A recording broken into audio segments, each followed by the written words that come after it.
Well, Razorback fans, you got a pretty big commitment for the 2026 class, I'd say. One of the biggest you'll ever see. So let's talk about it on today's Locked On Razorbacks podcast. You are Locked On Razorbacks, your daily podcast on the Arkansas Razorbacks. Part of the Locked On Podcast Network, your team every day. Welcome into Locked On Razorbacks podcast. I am your host, John Nabors. I am also the host of Out of Bounds. You can catch every weekday afternoon from 1 to 4 on 103.7 The Buzz and 103.7thebuzz.com. Hope everybody's having a wonderful Friday as we have finally made it. I did not make a podcast yesterday. I got caught up with some things, and I'm going to do a special podcast tomorrow. So it's going to be like a Saturday podcast, if you will. I don't know how many people actually listen or watch it. Hopefully you do, but still we'll have at least a makeup day tomorrow for the podcast. But there was some big news, though, that came out, and honestly, it worked out perfectly as far as timing and everything goes, where Arkansas had a lot of people hinting at a big-time commitment, which I just laughed about because I'm like, everyone's hinting at it, and apparently the kid wanted it to be a surprise, but everyone's like, oh, it's going to be some big news. There'll be some big news going on, and like everyone's saying, oh, there's going to be some big news. Watch out, great day, blah, blah, blah. So, and then ended up being the case. So it's like, okay, for people trying to hold in a secret, you guys did a pretty poor job of it. But still, it's significant and big news nonetheless, as Tay Lockett, who is from Bellflower, California, St. John Bosco, he's an athlete out of there. He committed to the University of Arkansas, and he's part of the class of 2026. Now, for those of you who are listening to the podcast and may not be aware, you're like, why in the world would I care about someone who committed in 2026? It's 2023 right now. Who knows what college football is going to look like? Who knows who are going to be the coaches or the assistant coaches at Arkansas?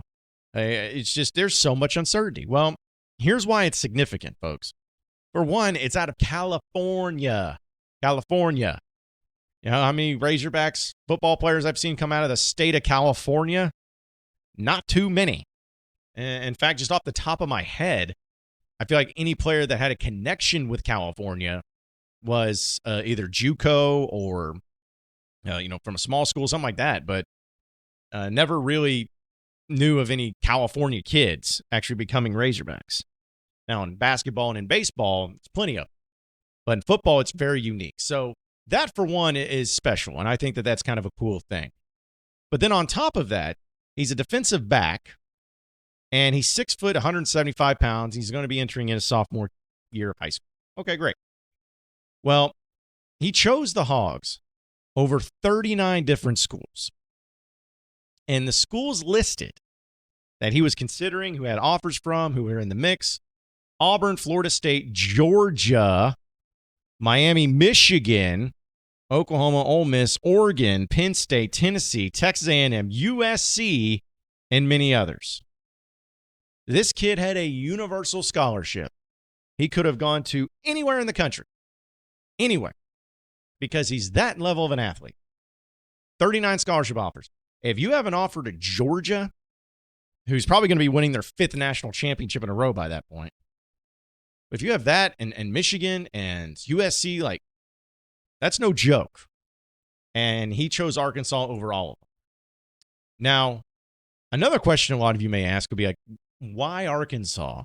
Why would this kid out of California choose the Razorbacks of all places, where he could have gone anywhere in the country? Why Arkansas? Well, here's why. His mother is a native of Valonia, Arkansas. Once an Arkansan, always an Arkansan. And still has family in the central part of the state, which helped the Razorbacks get Lockett to Fayetteville twice this spring. Man, oh man, how great is it that, you talk about always having the in-state kids or the in-state connections. Once again, it comes through in the clutch with this kid out of California, having family and having his mom from Valonia. But he said that why he wanted to make a decision now, so early in the process. And this, according to hawksports.com, says, I would just say, since the minute I stepped on campus for the first time, it just took me and my family in so well. It gave me such a strong home vibe. I kept building such a great relationship with Coach T. Will, Travis Williams, and Coach Marcus Woodson. I really do trust them. So I just felt like now is the time. Also, Thursday is both of my parents' birthday. So this was their birthday gift to him, or his birthday gift to them. He's like, so I wanted to surprise them by committing to the University of Arkansas. We had talked about going to Arkansas, but they really didn't have a clue that I was committing. Also on Saturday, we play St. Thomas Aquinas on ESPN, so you have a chance to check them out. So we can get the name out there. Love that. Love that so much. And he says that also, I just talked to Coach T. Will. He was just very excited because once I go, I'm the first 26 in the class to commit to the University of Arkansas. So I know that I'm going to be bringing a lot more good ball players with me. Man, just be still my heart. He's also apparently one of Lockett's personal targets is a former teammate in 2025 wide receiver Drayden Gardner, who visited Arkansas with Lockett. Lockett and Gardner played together last year at University City High, but since transferred to different schools. And he said, and this is what Tay Lockett says, I think we for sure can get Dre Gardner. He's an athlete. He can play receiver DB, but I definitely think I definitely think that will help with me committing to Arkansas. He enjoyed his time there too, so I feel like we can get him there. Trying to build the 2026 class, you have guys like Kane Archer in Arkansas, who we all know is that big-time quarterback. It's going to be more than likely a 5-star quarterback coming out of high school by the time it's all said and done. And he says, I definitely want to keep him in Arkansas. He's big time. This kid's awesome already. Like, I want this kid's jersey. This is incredible. Like, how do you not automatically just start wanting to, like, give this kid all the love from Razorback Nation when he has quotes like that? This kid's 16. I don't even know if he is 16. He's going to be a sophomore in high school, and this is the stuff he's saying. This is what his whole mindset is. Love it. I love this so much. I'm really excited. So they don't really have star systems, or at least in most cases, stars out for this kid from different outlets. But from what I understand is that he is considered to be a high 4-star or even a 5-star player. And most believe he will become a 5-star player once he gets to his senior year of high school because he has that type of upside. So you're talking about him with a 5-star ability. Apparently, his teammate is also a high 4-star, 5-star guy. And then you got Kane Archer, who's also a 5. Like this is a building block. This is something to really put together and to hopefully gain some momentum in the recruiting, and hopefully Sam Pittman continues to have success at Arkansas because we know, that's, what is it, 2023, 2024, 2025, and then 2026 would be his first year. So you're talking about, you got 3 full seasons before that happens, essentially. So a lot of time, a lot of things can change. So hopefully Sam Pittman continues to have success. Hopefully this kid remains committed. Which, that's always the nerve-wracking thing is you have a kid that's committing at the age of 16. Does that mean he's going to stay committed to Arkansas the whole time? Who knows what things will change, as we've seen how drastic it's changed in college football over 2 years. Imagine what the next 3 years may be. But that's okay. We'll worry about that later. We'll cross that bridge when we have to. But the point is that Sam Pittman and this staff did an awesome job, and having this connection is big. And just as he said, Tay Lockett said, me coming there will hopefully be bringing in a lot more high-quality players, which is absolutely true. If you get a bona fide 5-star player, or at least a high-end player who's nationally recruited to come to your school, and then he's got a teammate, or like in this case, and that kid's like, you know what, man, let's go to Arkansas. Let's go together. We'll still hang out. We'll still be cool together. And then the other people are like, man, those 2 guys are there. Those guys are really good players. Man, they must have something really cool going on there at Arkansas. Well, I want to go there. And then you get like a Kane Archer involved. And everyone's like, oh, man, that quarterback, that 5-star quarterback, that big-time elite quarterback that is going to be, playing for a Heisman Trophy maybe one day. I want to play with that guy. I want him to throw me the ball. I want to get the ball handed off to me. I want to be an offensive lineman. I want to block for that guy. Like, it just all becomes what is it, the word I'm looking for? Avalanche effect, domino effect. That's probably the better one. And so, yeah, I'm pumped about this kid. I really, really hope that everything works out. I really do. He seems like a good kid, good head on his shoulders, and God bless his mom and every family member he has in the state of Arkansas, because that's still not an easy thing. You know how many people he probably has talked to in California probably have no idea where Arkansas is at, and It didn't matter to him. He wants to be a Razorback. Love it, love it, love it. Let's hope it works out. Folks, for a championship team, it's all about making sure every player is a perfect fit, and it's the same when it comes to your vehicle. Every part needs to fit just right. So the next time you need parts or accessories, head to eBay Motors. With eBay Guaranteed Fit, you can be sure that every part you need fits right the first time around. Just add your ride to My Garage for the look and look for the green check, and you will know that the part will fit or your money back. Because just like in sports, confidence is the name of the game. And when you shop on eBay Motors, and when also you have 122 million parts to choose from, you'll be back in the game in no time. After all, it's easy to bring home a win when the right parts are guaranteed. So get the right parts, the right fit, and the right prices on ebaymotors.com. Let's ride. eBay Guaranteed Fit, only available to U.S. customers. Eligible items only. Exclusions do apply.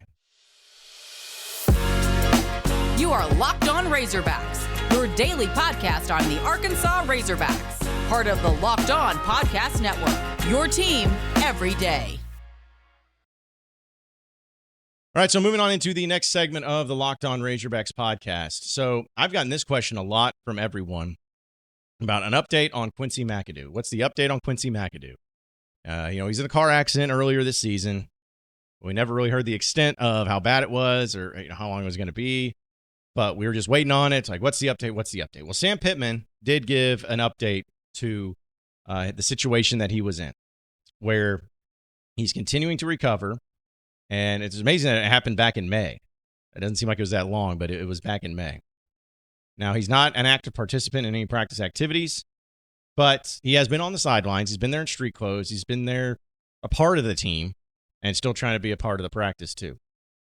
And according to Sam Pittman, McAdoo will help the team in a student coaching capacity as he works to build up his weight and regain his strength.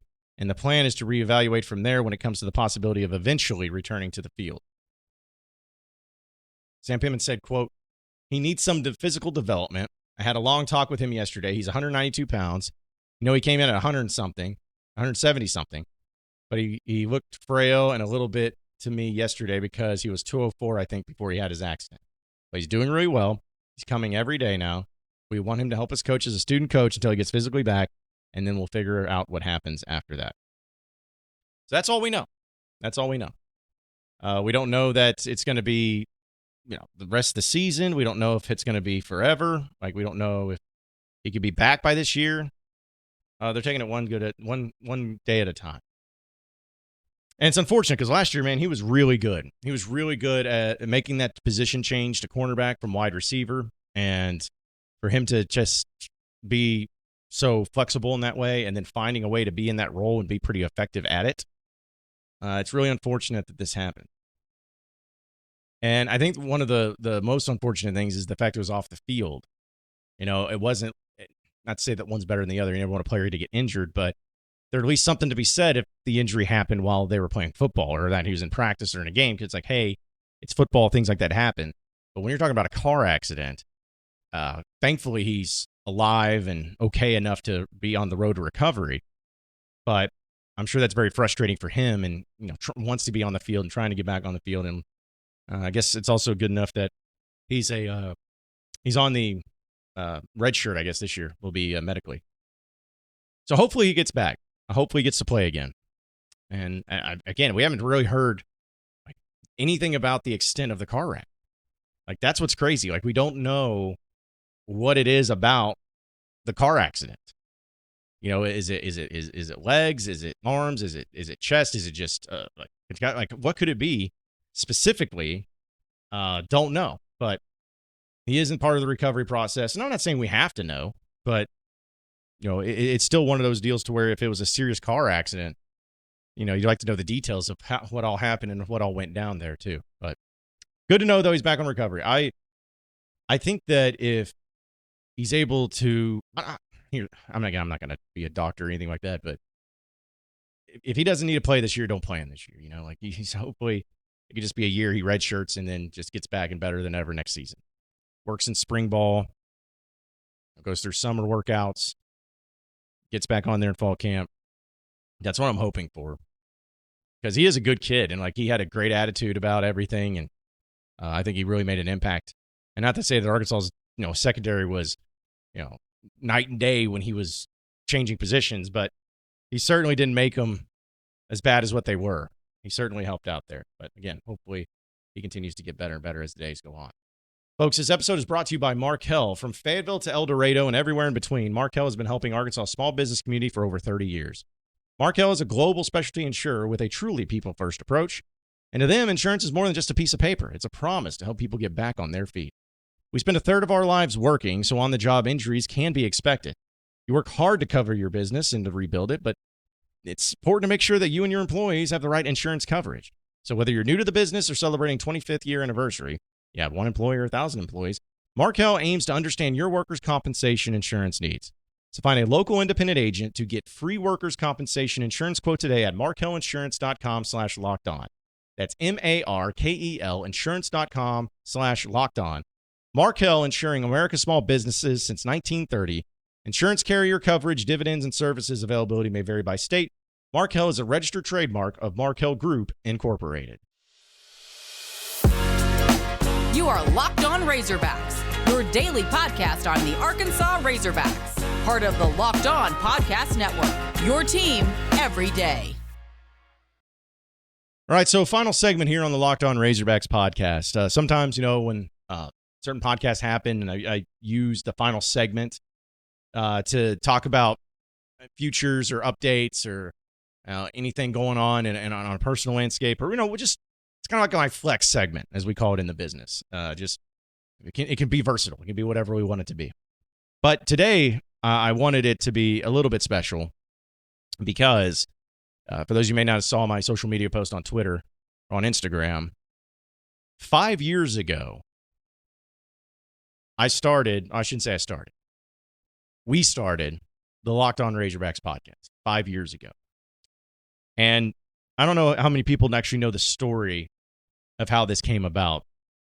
But first off, it shook me that it was 5 years. I can't believe it's been 5 years since we started this thing. But for those of you that don't know, I did the SEC Country Arkansas podcast for, I don't remember exactly the amount of time, but it was in about 2015, 2016 in that frame.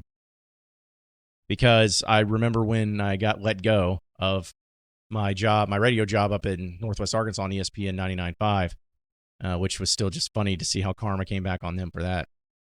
It was kind of like, a miss. I didn't really know what to do. And at the time, I had friends in the media, and one of those good friends of mine, it was Jason Kersey of SEC. He was writing for SEC Country covering Arkansas. Some of you may remember him. But it was him and Trent Shadid and both of them did a really good job with SEC Country, and I was, good media friends with them and everything. Well, after I lost that gig, they had been doing a podcast as part of SEC Country, but they really did not want to do it anymore. Like, they wanted to just write and focus on writing. And so Jason got me set up to where I could do that SEC Country podcast, and it worked out so much better because it made significantly more money doing the podcast. I did my radio show at the time, which I was like, could not believe. So that was my first podcast, and it was a daily one, 5 days a week.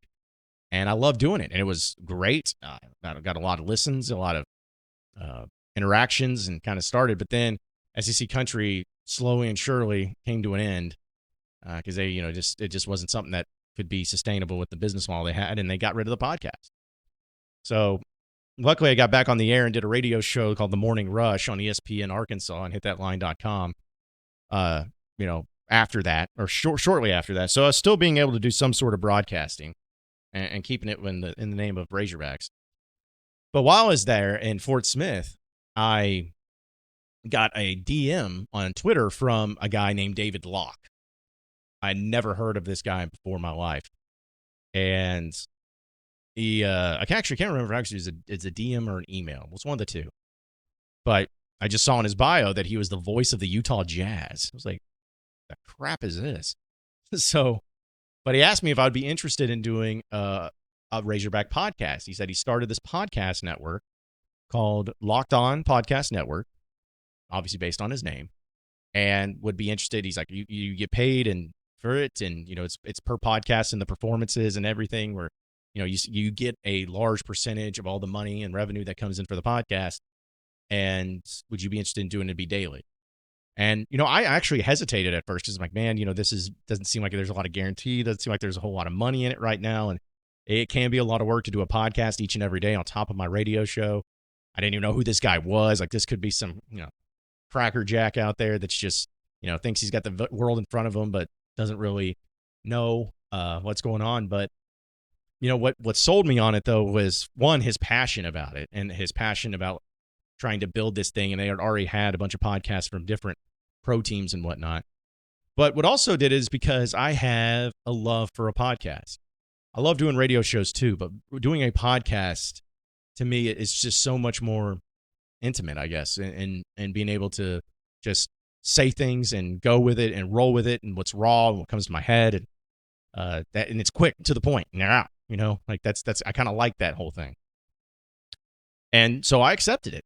And I remember when I first started, again, 5 years ago, there was not any money in it whatsoever. Like I was putting in like 19 podcasts a month, which is roughly 19, 20 podcasts a month. And I think I got like $100, which I don't know how many people are in, but that's just not a whole lot. If you like break it down into, how many podcasts, like $5 a podcast, that was a lot of work. Because you're talking about an hour, sometimes 2 hours of putting it together. And so I was really unsure, but I stuck with it.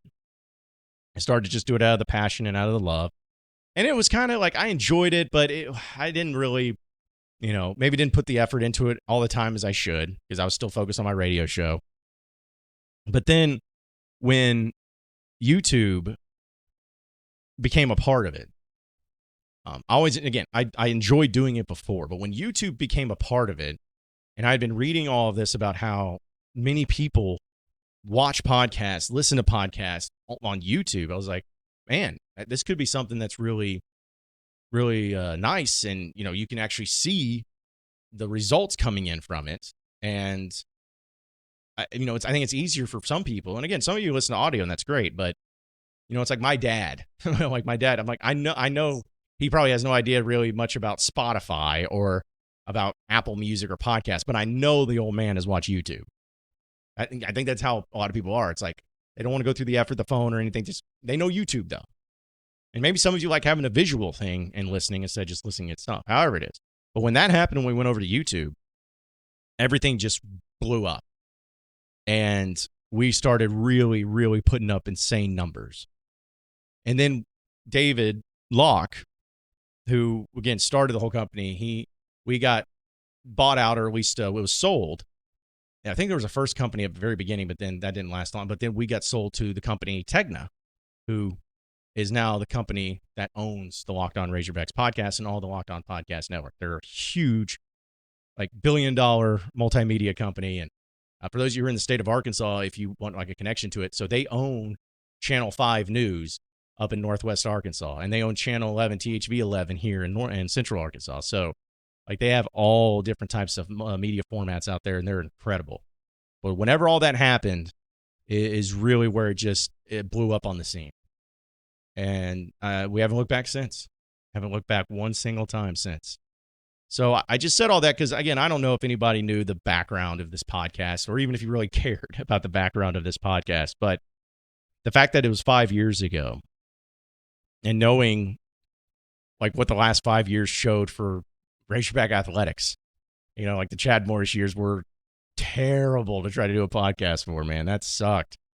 And you had the end of the Mike Anderson era, which just didn't really have all that going on. And then, baseball had the thing that happened in 2018 too.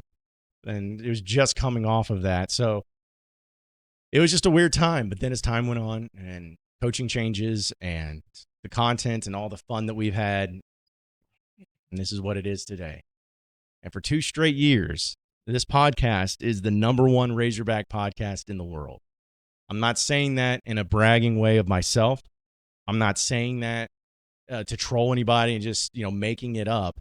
I'm saying it because I'm extremely proud. I'm extremely proud of this podcast. I'm extremely proud to have all of you listening and watching and subscribing. It just means the world to me. And it's because knowing that this is the best and #1 Razorback podcast out there, it's because you're Razorback fans. It's because of you, the Razorback fans. You guys love your Hogs. And I love the Hogs, and I love talking about them each and every day. And I thank God every day that I get to do what I do and how blessed I am to be able to make a good living doing this. And so thank you. 5 years, man. That's a long time. But hey, here's to 5 years more on the Locked On Razorbacks podcast. Hopefully we can continue to be the biggest, the best, the brightest, and the most ridiculous and absurd podcast in all of Razorback land. But once again, just thank you. Thank you for great past 5 years. And let's make the next 5 even better. Appreciate everybody listening in to Locked On Razorbacks podcast. Be sure to like and subscribe to the podcast on iTunes or on Google Play. You can also get after me on Twitter at BuzzJohnNabors for any questions, comments, concerns that you may have. We'll keep it going from there. Same podcast time, same podcast channel tomorrow afternoon. Have a great day, everybody. We'll see you then.